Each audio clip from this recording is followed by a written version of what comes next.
हर हर महादेव। शिवपुराण अध्याय दूसरा।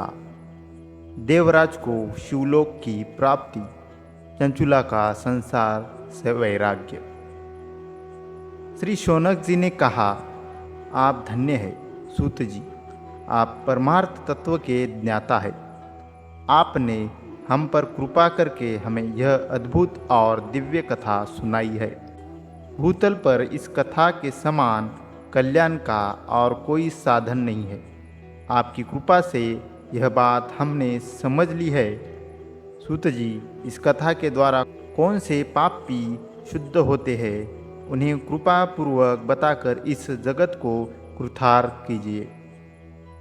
सूत जी बोले, मुने, जो मनुष्य पाप, दुराचार तथा काम, क्रोध, मद, लोभ में निरंतर डूबे रहते हैं, वे भी शिवपुराण पढ़ने अथवा सुनने से शुद्ध हो जाते हैं तथा उनके पापों का पूर्णतया नाश हो जाता है। इस विषय में मैं तुम्हें एक कथा सुनाता हूँ। देवराज ब्राह्मण की कथा। बहुत पहले की बात है कि रातों के नगर के देवराज नाम का एक ब्राह्मण रहता था। वह ज्ञान में दुर्बल, गरीब, रस बेचने वाला तथा वैदिक धर्म से विमुख था।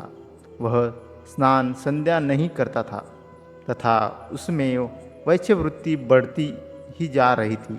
वह भक्तों को ठगता था। उसने अनेक मनुष्यों को मारकर उन सब का धन हड़प लिया था। उस पापी ने थोड़ा सा भी धन धर्म के काम में नहीं लगाया था। वह वेश्यागामी तथा आचार भ्रष्ट था।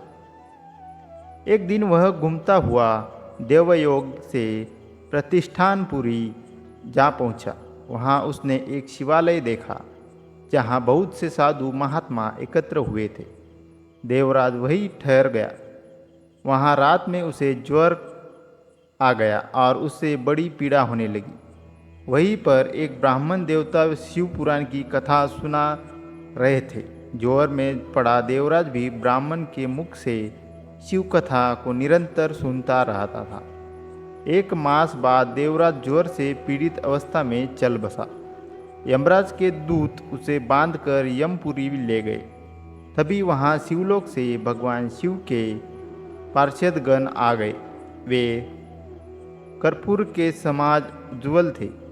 उनके हाथ में त्रिशूल, संपूर्ण शरीर पर भस्म और गले में रुद्राक्ष की माला उनके शरीर की शोभा बढ़ा रही थी। उन्होंने यमराज के दूतों को मार पीट कर देवराज को यमदूत के चंगुल से छुड़ा लिया और वे उसे अपने अद्भुत विमान में बिठाकर जब कैलाश पर्वत पर ले जाने लगे तो यमपुरी में कोलाहल मच गया। जिसे सुनकर यमराज अपने भवन से बाहर आए। साक्षात रुद्रों के समान प्रतीत होने वाले इन दूतों का धर्मराज ने विधि पूर्वक पूजन कर ज्ञान दृष्टि से सारा मामला जान लिया। उन्होंने भय के कारण भगवान शिव के दूतों से कोई बात नहीं पूछी। तत्पश्चात शिवदूत देवराज को लेकर कैलाश चले गए और वहां पहुंचकर उन्होंने ब्राह्मण को करुणावतार भगवान शिव के हाथों में सौंप दिया। शौनक जी ने कहा, महाभाग सूत जी, आप सर्वज्ञ हैं। आपके कृपा प्रसाद से मैं कृतार्थ हुआ। इस इतिहास को सुनकर मेरा मन आनंदित हो गया। अतः भगवान शिव में प्रेम बढ़ाने वाली दूसरी कथा भी कहिए। अगली कथा को हम अगले वीडियो में देखेंगे। अगर थोड़ा सा भी पसंद आया तो एक प्यारा सा कमेंट और महादेव के नाम पर वीडियो को लाइक करें। धन्यवाद।